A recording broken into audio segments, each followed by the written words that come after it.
যারা কখনো কাঁঠালের তরকারি খাননি বা কাঁঠালের তরকারি খেতে পছন্দ করেন না, তারা এভাবে কাঁঠালের তরকারি রান্না করবেন, একদম এক নিমেষেই প্লেট খালি হয়ে যাবে।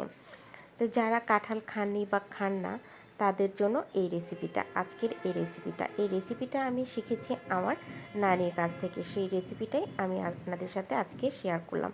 কম বেশি কাঁঠালের তরকারি আমরা কাঁঠালের সিজন আসলে সবাই খেয়ে থাকি, তবে এইভাবে খেয়েছেন কিনা অবশ্যই কমেন্টসে জানাবেন। আমি আজকে যেভাবে রান্না করে দিচ্ছি, প্রথমে আমি কাঁঠালগুলো কেটে নিয়েছি, এরকম পিস পিস করে নিয়েছি।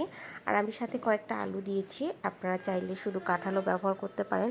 আলুটা দিয়েছি শুধুমাত্র আমার মেয়ের জন্য, আমার মেয়ে আলু খেতে পছন্দ করে। আর ওইদিকে মুরগির মাংসটা ভালো করে ধুয়ে দিয়েছি, কড়াইয়ে দিয়ে দিলাম পেঁয়াজ, আর এখন দিয়ে দিচ্ছি সরিষার তেল। আপনারা চাইলে এখানে সাদা তেল বা সয়াবিন তেল ব্যবহার করতে পারেন।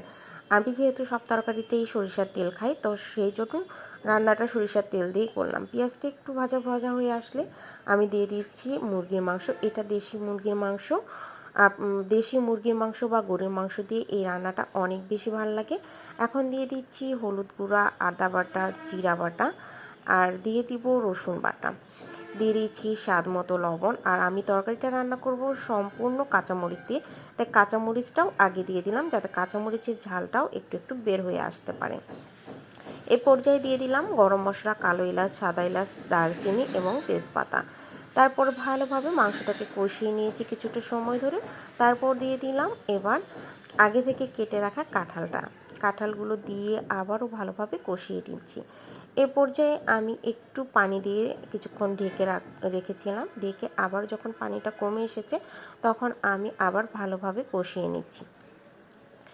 কারণ কাঁঠালের তরকারিটা ভালোভাবে কষালে মাংসটা এবং কাঁঠালটা একসঙ্গে যখন কষানো হয়ে যাবে, খেতে অনেক টেস্ট হবে। আর রান্না একটু সময় নিয়ে ধৈর্য সহকারে যদি করা হয়, রান্নার টেস্টটা দ্বিগুণ হয়ে যায়।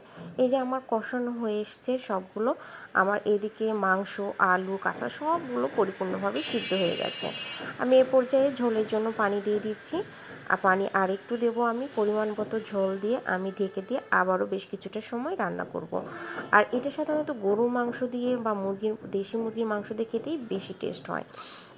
তো এই তো ফাইনালি আমার রেডি হয়ে গেছে তরকারিটা, দেখতে অনেক সুন্দর হয়েছে। আমি কাঁচামরিচ ব্যবহার করেছি, আপনারা চাইলে শুকনো মরিচ ব্যবহার করবেন। আমি যেহেতু সব তরকারিতে একটু কাঁচামরিচ খাই, শুকনো মরিচটা কম খাই, যার জন্য আমি কাঁচামরিচ দিয়েই রান্না করেছি।